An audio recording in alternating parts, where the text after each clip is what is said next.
നമഃ ശിവായ. ഓം ഗും ഗുരുഭ്യോ നമഃ. ഓം നമോ ഭഗവതേ വാസുദേവായ. ഓം നമോ നാരായണായ. എല്ലാവർക്കും ആത്മപ്രണാമം. കഴിഞ്ഞ ക്ലാസ്സിൽ നമ്മൾ 9-ാമത്തെ ശ്ലോകം വരെയാണ് പഠിച്ചത്. ഇന്ന് നമുക്ക് 10-ാമത്തെ ശ്ലോകം മുതൽ നോക്കാം. സുരേശ ശരണം ശർമ്മ വിശ്വരേത പ്രജാഭവ അഹ സംവത്സരോ വ്യാല പ്രത്യയ സർവദർശന. സുരേശ ശരണം ശർമ്മ വിശ്വരേത പ്രജാഭവ അഹ സംവത്സരോ വ്യാല പ്രത്യയ സർവദർശന. സുരേശഃ ശരണം ശർമ്മ വിശ്വരേതാഃ പ്രജാഭവഃ അഹഃ സംവത്സരഃ വ്യാലഃ പ്രത്യയഃ സർവദർശനഃ. അപ്പം നമുക്ക് ഈ പദങ്ങളുടെ അർത്ഥം എന്താണെന്ന് നോക്കാം. സുരേശഃ ദേവന്മാരുടെ അല്ലെങ്കിൽ സുരന്മാരുടെ അധിപതിയായവൻ, ദേവന്മാരുടെ ഈശൻ അല്ലെങ്കിൽ ശോഭനമായിട്ടുള്ളതിനെ ദാനം ചെയ്യുന്നവൻ.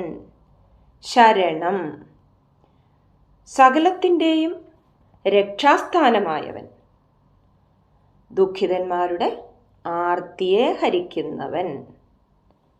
ശർമ്മ പരമാനന്ദ സ്വരൂപൻ,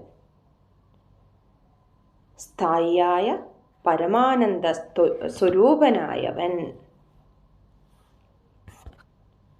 വിശ്വരേതാഃ വിശ്വത്തിൻ്റെ കാരണമായവൻ. പ്രജാഭവഃ എല്ലാ പ്രജകളുടെയും ഉദ്ഭവസ്ഥാനമായിട്ടുള്ളവൻ, എല്ലാ പ്രജകളുടെയും ഉദ്ഭവസ്ഥാനമായിട്ടുള്ളവൻ. പ്രജാഭവഃ. അഹഃ അഹ അഹഃ പ്രകാശസ്വരൂപൻ. സംവത്സരഃ കാലസ്വരൂപത്തിൽ സ്ഥിതി ചെയ്യുന്നവൻ. വ്യാളഃ സർപ്പത്തെ പോലെ പിടിക്കുവാൻ കഴിയാത്തവൻ. പ്രത്യയഃ പ്രജ്ഞാസ്വരൂപൻ. സർവദർശനഃ ദർശനാത്മകങ്ങളായ കണ്ണുകളുള്ളവൻ.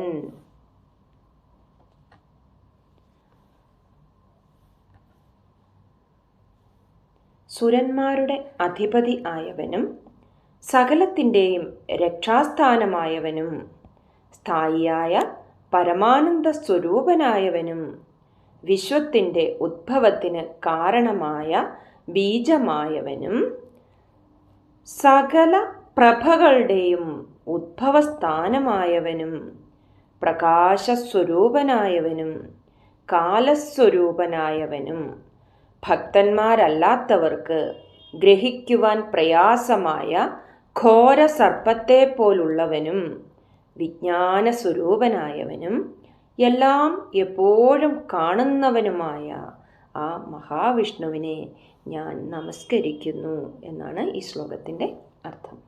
നമുക്കൊന്ന് ചൊല്ലി നോക്കാം. സുരേശ ശരണം ശർമ്മ വിശ്വരേതാഃ പ്രജാഭവ അഹ സംവത്സരോ വ്യാലഃ പ്രത്യയഃ സർവദർശന. അടുത്തത് 11-ാമത്തെ ശ്ലോകം നോക്കാം. അജഃ സർവേശ്വരഃ സിദ്ധഃ സിദ്ധിഃ സർവാദിരച്യുതഃ വൃഷാ കപിരമേയാത്മാ സർവയോഗവിനിസൃതഃ. അജഃ സർവേശ്വരഃ സിദ്ധഃ സിദ്ധിഃ സർവാദിരച്യുതഃ വൃഷാ കപിരമേയാത്മാ സർവയോഗവിനിസൃത. അജഃ സർവേശ്വരഃ സിദ്ധഃ സിദ്ധിഃ സർവാദിഃ അച്യുതഃ വൃഷാ കപിഃ അമേയാത്മാ സർവയോഗവിനിസൃതഃ.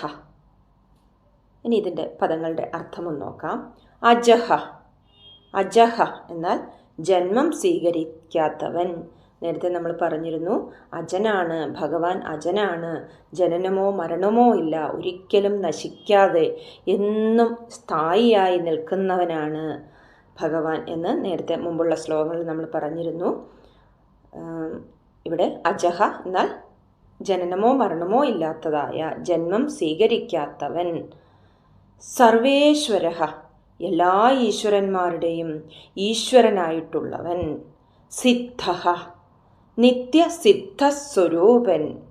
സിദ്ധിഹി, എല്ലാ വസ്തുക്കളിലും ജ്ഞാനസ്വരൂപനായിട്ടുള്ളവൻ, സകലത്തിൻ്റെയും ഫലസ്വരൂപനായിട്ടുള്ളവൻ. സർവാദിഹി, സർവഭൂതങ്ങളുടെയും ആദികാരണമായവൻ. അച്യുതഃ, നാശമില്ലാത്തവൻ. നേരത്തെ പറഞ്ഞിരുന്നു അജനാണ്, അത് തന്നെയാണ് ഇവിടെയും പറയുന്നത്, നാശമില്ലാത്തവനാണ്. അച്യുതഃ, ഒരിക്കലും നശിക്കാത്തവനാണ്, നശിക്കാത്തതാണ്. ച്യുതം ഇല്ലാത്തതാണ്, അച്യുതമാണ്. വൃഷാകപിഹി, വൃഷം എന്നാൽ ധർമ്മം, വെള്ളത്തിൽ നിന്ന് ഭൂമിയെ ഉദ്ധരിച്ചവനാകയാൽ കപി, ധർമ്മരൂപനും കപിരൂപനുമാകയാൽ വൃഷാകപി. അമേയാത്മാ, അളക്കാൻ സാധിക്കാത്ത സ്വരൂപമുള്ളവൻ. അമേയാത്മാ. അടുത്തത് സർവയോഗ വിനിസൃത. സർവയോഗ വിനിസൃത, എല്ലാ ബന്ധങ്ങളിൽ നിന്നും പൂർണ്ണമായും വിട്ടുനിൽക്കുന്നവൻ. ജന്മം ഇല്ലാത്തവനും എല്ലാ ഈശ്വരന്മാരുടെയും ഈശ്വരനായവനും സമസ്ത മേഖലയിലും പ്രസിദ്ധിയോടുകൂടി നിത്യ സിദ്ധനായവനും സകല ചരാചരങ്ങളുടെയും മോക്ഷസ്വരൂപനായവനും എല്ലാ കാര്യങ്ങളുടെയും മൂലകാരണമായവനും ഒരിക്കലും നാശം അല്ലെങ്കിൽ പതനം ഇല്ലാത്ത, വീഴ്ചയില്ലാത്തവനും വരാഹമൂർത്തിയും ധർമ്മസ്വരൂപനും ആയ, അളക്കുവാൻ അല്ലെങ്കിൽ ഗണിക്കുവാൻ സാധിക്കാത്ത ചൈതന്യമുള്ളവനും സകല ബന്ധങ്ങളിൽ നിന്നും വേർപെട്ടവനുമായ ആ മഹാവിഷ്ണുവിനെ ഞാൻ നമസ്കരിക്കുന്നു. അജസർവേശ്വര സിദ്ധ സിദ്ധി സർവാതിരച്യുത വൃഷാകപിരമേയാത്മാ സർവയോഗ വിനിസൃത. അടുത്തത് 12ാമത്തെ ശ്ലോകം. വസുർവസുമനാ സത്യ സമാത്മാ സംമിതഃ സമ അമോഘ പുണ്ഡരീകാക്ഷോ വൃഷകർമാ വൃഷാകൃതി. വസുർവസുമനാ സത്യ സമാത്മാ സംമിതഃ സമ അമോഘ പുണ്ഡരീകാക്ഷോ വൃഷകർമാ വൃഷാകൃതി. വസുഃ, വസുമനാഃ, സത്യഃ, സമാത്മാ, സംമിതഃ, സമഃ, അമോഘഃ, പുണ്ഡരീകാക്ഷഃ, വൃഷകർമാ, വൃഷാകൃതിഃ. ഇനി ഈ പദങ്ങളുടെ അർത്ഥമൊന്ന് നോക്കാം. വസുഃ, എല്ലാ ഭൂതങ്ങൾക്കും വാസസ്ഥാനമായവൻ. ഭൂതം എന്നാൽ ജീവജാലങ്ങൾ. എല്ലാ ജീവജാലങ്ങൾക്കും വാസസ്ഥാനമായവൻ, എല്ലാ ജീവജാലങ്ങളിലും വസിക്കുന്നവൻ. വസുമനാഹ, പ്രശസ്തമായ മനസ്സോടു കൂടിയവൻ. സത്യഃ, സത്യസ്വരൂപൻ. സത്ത് എന്നാൽ പ്രാണങ്ങൾ, തീ അന്നം, യം എന്നാൽ സൂര്യൻ. അപ്പോൾ പ്രാണരൂപനും അന്നരൂപനും സൂര്യരൂപനുമായവൻ സത്യഃ. അടുത്തത് സമാത്മാ, എല്ലാ പ്രാണിജാലങ്ങളിലും സമമായിരിക്കുന്ന ആത്മാവുള്ളവൻ. സംമിതഃ, സകല പദാർത്ഥങ്ങളെ കൊണ്ടും പരിച്ഛേദിക്കപ്പെടുന്നവൻ. സംമിതഃ, സകല പദാർത്ഥങ്ങളിലും അപരിച്ഛിന്നൻ ആയിട്ടുള്ളത്. അസംമിതഃ, അസംമിത, സകല പദാർത്ഥങ്ങളാലും അപരിച്ഛിന്നനായിട്ടുള്ളത്. ഇവിടെ സംമിതഃ, സകല പദാർത്ഥങ്ങളെ കൊണ്ടും പരിച്ഛേദിക്കപ്പെടുന്നവൻ.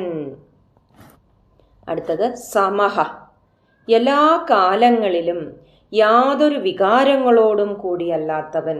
ഒരു വികാരവും, എപ്പോൾ നോക്കിയാലും യാതൊരു വികാരവുമില്ല, യാതൊരു മാറ്റവുമില്ല, സ്ഥായിയായിരിക്കുന്ന, എന്നും ഒരേപോലെ നിശ്ചലമായിട്ടുള്ളത്.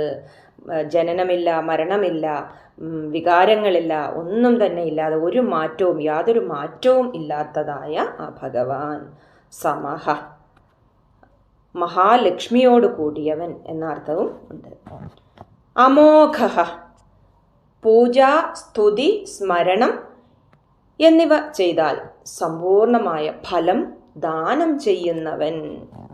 പുണ്ടരീകാക്ഷ, പുണ്ടരീകാക്ഷ, പുണ്ടരീകങ്ങൾ പോലെയുള്ള അക്ഷികളോട് കൂടിയവൻ.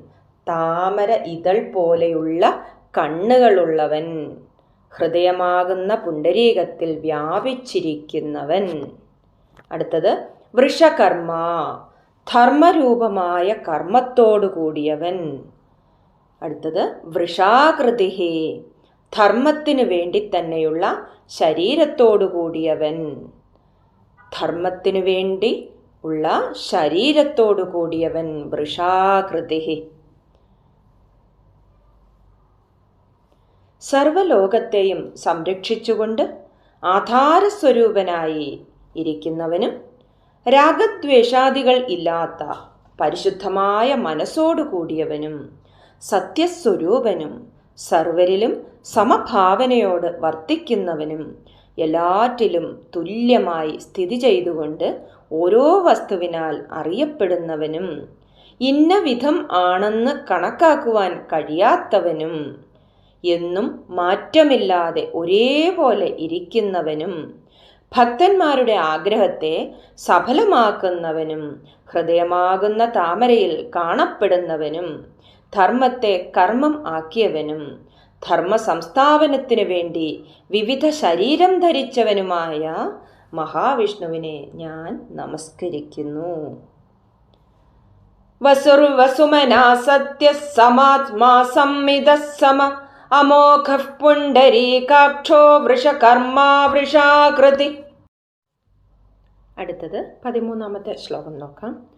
രുദ്രോ ബഹുശിരാ ബഭ്രുർവിശ്വയോനിശുചിശ്രവാഃ അമൃതഃശാശ്വതസ്ഥാണുർവരാരോഹോ മഹാതപാഃ.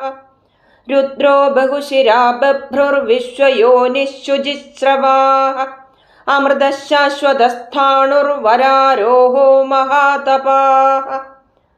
രുദ്രഃ ബഹുശിരാഃ ബഭ്രുഃ വിശ്വയോനിഃ ശുചിശ്രവാഃ അമൃതഃ ശാശ്വതഃ സ്ഥാണുഃ വരാരോഹഃ മഹാതപാഃ. രുദ്രഃ രുദ്രോ രുദ്രഃ ബഹുശിരാ ബഹുശിരാഃ ബഭ്രുർവിശ്വയോനിഃ ബഭ്രുഃ വിശ്വയോനിഃ ശുചിശ്രവാഃ അമൃതഃ ശാശ്വതഃ സ്ഥാണുഃ സ്ഥാണുർവരാരോഹോ സ്ഥാണുഃ വരാരോഹഃ മഹാതപാഃ.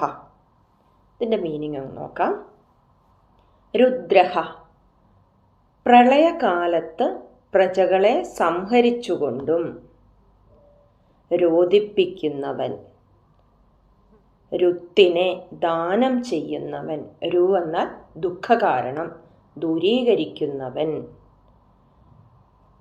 അടുത്തത് ബഹുശിരാഹ, അനേകം ശിരസ്സുകളുള്ളവൻ. ബഹുശിരാഹ, അനേകം ശിരസ്സുകളുള്ളവൻ. ബഭ്രുഹു, ലോകങ്ങളെ ഭരിക്കുന്നവൻ. വിശ്വയോനിഹി, വിശ്വോൽപത്തിക്ക് കാരണമായവൻ. ശുചിശ്രവാഹ, കേൾക്കുവാൻ പറ്റിയ പരിശുദ്ധങ്ങളായ നാമങ്ങളുള്ളവൻ. അനേകം നാമങ്ങൾ, ഭഗവാന് അനേകം നാമങ്ങളുണ്ട്. പവിത്രമായ കീർത്തിയുള്ളവൻ. ശുചിശ്രവാഹ. അടുത്തത് അമൃതഃ, മരണം ഇല്ലാത്തവൻ. അമൃതഃ. ശാശ്വതസ്ഥാണുഹു, നിത്യനും സ്ഥിരനും ആയിട്ടുള്ളവൻ. ശാശ്വതസ്ഥാണുഹു. അടുത്തത് വരാരോഹഃ. വരാരോഹഃ, ശ്രേഷ്ഠമായ മടിത്തട്ടുള്ളവൻ, ഉത്തമമായ ആരോഹണമുള്ളവൻ. മഹാതപാഹ, മഹത്തായ തപസ്സോടുകൂടിയവൻ. മഹാതപാഹ, മഹത്തായ തപസ്സോടു കൂടിയവൻ അല്ലെങ്കിൽ ജ്ഞാനത്തോടു കൂടിയവൻ. അപ്പം ഇതിൻ്റെ സാമാന്യമായ അർത്ഥം ചെറിയ രീതിയിൽ നമുക്കൊന്ന് നോക്കാം. ഭക്തന്മാരുടെ ദുഃഖത്തെ ഇല്ലാതാക്കുന്നവനും അനേക ശിരസ്സുകളോട് കൂടിയവനും ലോകത്തെ താങ്ങി നിർത്തുന്നവനും പ്രപഞ്ചത്തിൻ്റെ ഉദ്ഭവസ്ഥാനം ആയവനും പരിശുദ്ധമായ പേരുകളോട് കൂടിയവനും മരണമില്ലാത്തവനും ഒരേ രൂപത്തിൽ അനാദിയായ കാലം മുതൽ നിലനിൽക്കുന്നവനും വളരെ ശ്രേഷ്ഠമായ മടിത്തട്ടോടു കൂടിയവനും ശ്രേഷ്ഠമായ തപസ്സോടു കൂടിയവനുമായ മഹാവിഷ്ണുവിനെ ഞാൻ നമസ്കരിക്കുന്നു.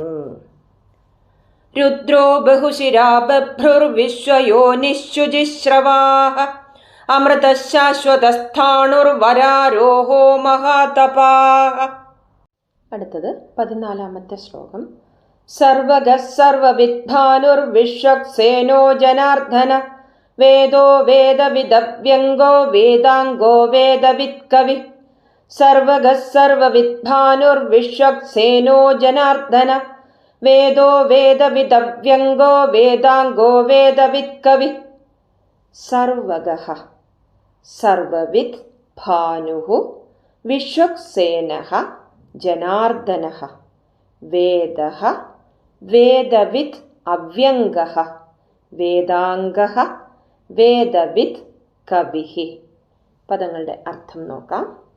സർവഗഃ സർവത്ര വ്യാപിച്ചിരിക്കുന്നവൻ, എല്ലായിടത്തും ഗമിക്കുന്നവൻ. സർവവിദ് ഭാനുഃ സർവജ്ഞനും തേജസ്വിയുമായിരിക്കുന്നവൻ. വിശ്വക്സേനഃ യാതൊരാൾ യുദ്ധത്തിന് പുറപ്പെടുമ്പോൾ തന്നെ ശത്രു സൈന്യം എല്ലായിടത്തും ഓടുന്നുവോ ആ ആൾ. ജനാർദ്ദനഃ ദുർജനങ്ങളെ പീഡിപ്പിക്കുന്നവൻ. വേദഃ വേദസ്വരൂപൻ ജ്ഞാനത്തെ പ്രാപിപ്പിക്കുന്നവൻ. വേദവിദ് വേദവും വേദാർത്ഥവും ശരിയായി അറിയുന്നവൻ. അവ്യംഗഃ ജ്ഞാനാദികളെ കൊണ്ട് പരിപൂർണൻ, ഒരു വിധത്തിലും വികലനല്ലാത്തവൻ. ജ്ഞാനസിദ്ധികളെ കൊണ്ട് പരിപൂർണൻ, പരിപൂർണമായ ജ്ഞാനം ലഭിച്ച ആൾ. വേദാംഗഃ വേദങ്ങളാകുന്ന അംഗങ്ങളോടുകൂടിയവൻ. വേദവിദ് വേദങ്ങളെ അറിയുന്നവൻ. കവിഃ എല്ലാം കാണുന്നവൻ. എല്ലായിടത്തും എത്തുന്നവനും സർവജ്ഞനും തേജോമയനുമായ ശത്രുസേനയെ പേടിപ്പിച്ച് 4 ദിക്കിലേക്കും ഓടിപ്പിക്കുന്നവനും അസുരന്മാരെയും ദുർജനങ്ങളെയും ശിക്ഷിക്കുന്നവനും പൂർണ്ണമായ അറിവ് തികഞ്ഞ വേദസ്വരൂപനായവനും വേദത്തെയും വേദാർത്ഥത്തെയും അറിയുന്നവനും ഒരു കുറവും ഇല്ലാത്തവനും വേദങ്ങളാകുന്ന അംഗങ്ങളോട് കൂടിയവനും വേദത്തെ വിചാരം ചെയ്യുന്നവനും ക്രാന്തദർശിയുമായ മഹാവിഷ്ണുവിനെ ഞാൻ നമസ്കരിക്കുന്നു. അടുത്തത് 15-ാമത്തെ ശ്ലോകം നോക്കാം. ലോകാധ്യക്ഷസുരാധ്യക്ഷോ ധർമാധ്യക്ഷകൃതാകൃത ചതുരാത്മാ ചതുർവ്യൂഹശ്ചതുർദംഷ്ട്രചതുർഭുജ. ലോകാധ്യക്ഷസുരാധ്യക്ഷോ ധർമാധ്യക്ഷകൃതാകൃത ചതുരാത്മാ ചതുർവ്യൂഹശ്ചതുർദംഷ്ട്രചതുർഭുജ. ലോകാധ്യക്ഷഃ സുരാധ്യക്ഷഃ ധർമാധ്യക്ഷഃ കൃത അകൃതഃ ചതുരാത്മാഃ ചതുർവ്യൂഹഃ ചതുർദംഷ്ട്രഃ ചതുർഭുജഃ. ഇനി ഈ പദങ്ങളുടെ അർത്ഥം ഒന്ന് നോക്കാം. ലോകാധ്യക്ഷഃ ലോകങ്ങളെ നിരീക്ഷണം ചെയ്യുന്നവൻ, ലോകത്തിൻ്റെ മുഴുവൻ അധ്യക്ഷനായിരിക്കുന്നവൻ.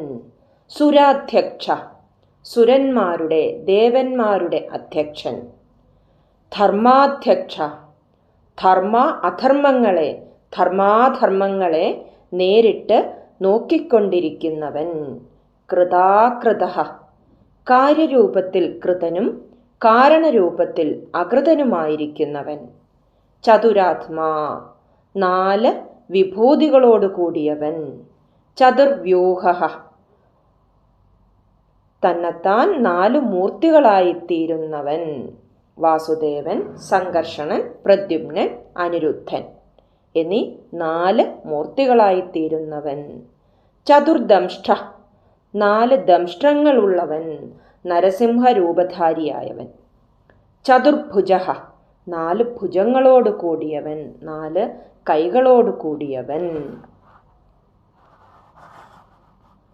ലോകകാര്യങ്ങളെ സസൂക്ഷ്മം നേരിട്ട് നോക്കിക്കാണുന്നവനും ദേവന്മാർക്ക് നിശ്ചയിച്ച കർമ്മങ്ങൾ ശരിയായ വിധത്തിൽ അനുഷ്ഠിക്കുന്നുണ്ടോ എന്ന് സസൂക്ഷ്മം നിരീക്ഷിക്കുന്നവനും ധർമാധർമ്മങ്ങളെ യഥാസമയം തിരിച്ചറിഞ്ഞ് പ്രപഞ്ച നിലനിൽപ്പിന് വേണ്ടി ധർമ്മത്തെ സംരക്ഷിക്കുന്നവനും പ്രപഞ്ചസ്വരൂപനും പ്രപഞ്ചത്തിന് കാരണമായവനും 4 വിഭൂതികളോട് കൂടിയവനും. ബ്രഹ്മാവ്, വിഷ്ണു, ശിവൻ, പരബ്രഹ്മം, അങ്ങനെ 4 വിഭൂതികളോട് കൂടിയവനും 4 വ്യൂഹത്തോടു കൂടിയവനും. വാസുദേവൻ, സംഘർഷണൻ, പ്രദ്യുമ്നൻ, അനിരുദ്ധൻ, അങ്ങനെ 4 വ്യൂഹത്തോട് കൂടിയവനും 4 ദംഷ്ട്രകളുള്ളവനും 4 കൈകളോട് കൂടിയവനുമായ മഹാവിഷ്ണുവിനെ ഞാൻ നമസ്കരിക്കുന്നു. ലോകാധ്യക്ഷസുരാധ്യക്ഷോ ധർമാധ്യക്ഷകൃതാകൃത ചതുരാത്മാ ചതുർവ്യൂഹ ചതുർദംഷ്ട്ര ചതുർഭുജ. നമ്മളിപ്പോൾ 15 ശ്ലോകങ്ങൾ പഠിച്ചു. നമുക്ക് ആ 15 ശ്ലോകങ്ങളും ഒന്ന് ചൊല്ലി നോക്കാം. ഓം വിശ്വം വിഷ്ണുർവഷട്കാരോ ഭൂതഭവ്യഭവത് പ്രഭു ഭൂതകൃദ്ഭൂതഭൃദ്ഭാവോ ഭൂതാത്മാ ഭൂതഭാവന ഭൂതാത്മാ പരമാത്മാ ച മുക്താനാം പരമാഗതി അവ്യയഃ പുരുഷഃ സാക്ഷി ക്ഷേത്രജ്ഞോക്ഷര ഏവ ച യോഗോ യോഗവിദാം നേതാ പ്രധാന പുരുഷേശ്വര നാരസിംഹവപുഃ ശ്രീമാൻ കേശവഃ പുരുഷോത്തമ സർവശർവശിവസ്ഥാണുർഭൂതാദിർനിധിരവ്യയ സംഭവോ ഭാവനോ ഭർത്താ പ്രഭവഃ പ്രഭുരീശ്വര സ്വയംഭൂ ശംഭുരാദിത്യഃ പുഷ്കരാക്ഷോ മഹാസ്വന അനാദിനിധനോ ധാതാ വിധാതാ ധാതുരുത്തമ അപ്രമേയോ ഋഷികേശഃ പത്മനാഭോമരപ്രഭു വിശ്വകർമാ മനുസ്തുഷ്ടാസ്ഥവിഷ്ടസ്ഥവിരോ ധ്രുവ അഗ്രാഹ്യഃ ശാശ്വതഃ കൃഷ്ണോ ലോഹിതാക്ഷഃ പ്രദർദന പ്രഭൂതസ്ത്രികകുപ്താമ പവിത്രം മംഗളം പരം ഈശാനഃ പ്രാണദഃ പ്രാണോ ജ്യേഷ്ഠഃ ശ്രേഷ്ഠഃ പ്രജാപതി ഹിരണ്യഗർഭോ ഭൂഗർഭോ മാധവോ മധുസൂദന ഈശ്വരോ വിക്രമീ ധന്വീ മേധാവീ വിക്രമക്രമ അനുത്തമോ ദുരാധർഷ കൃതജ്ഞകൃതിരാത്മവാൻ സുരേശ ശരണം ശർമ്മ വിശ്വരേതാഃ പ്രജാഭവ അഹ സംവത്സരോ വ്യാളഃ പ്രത്യയഃ സർവദർശന അജ സർവേശ്വരഃ സിദ്ധഃ സിദ്ധിഃ സർവാദിരച്യുത വൃഷാ കപിരമേയാത്മാ സർവയോഗ വിനിസൃത വസുർവസുമനാ സത്യഃ സമാത്മാ സംമിതഃ സമ അമോഘഃ പുണ്ഡരീകാക്ഷോ വൃഷകർമാ വൃഷാകൃതി രുദ്രോ ബഹുശിരാ ബഭ്രുർവിശ്വയോനിഃശുചിശ്രവാഃ അമൃതഃ ശാശ്വതസ്ഥാണുർവരാരോഹോ മഹാതപാഃ സർവഗഃ സർവവിദ്ഭാനുർവിശ്വക്സേനോ ജനാർദ്ദന വേദോ വേദവിദവ്യംഗോ വേദാംഗോ വേദവിത്കവി ലോകാധ്യക്ഷഃ സുരാധ്യക്ഷോ ധർമാധ്യക്ഷകൃതാകൃത ചതുരാത്മാ ചതുർവ്യൂഹ ചതുർദംഷ്ട്ര ചതുർഭുജ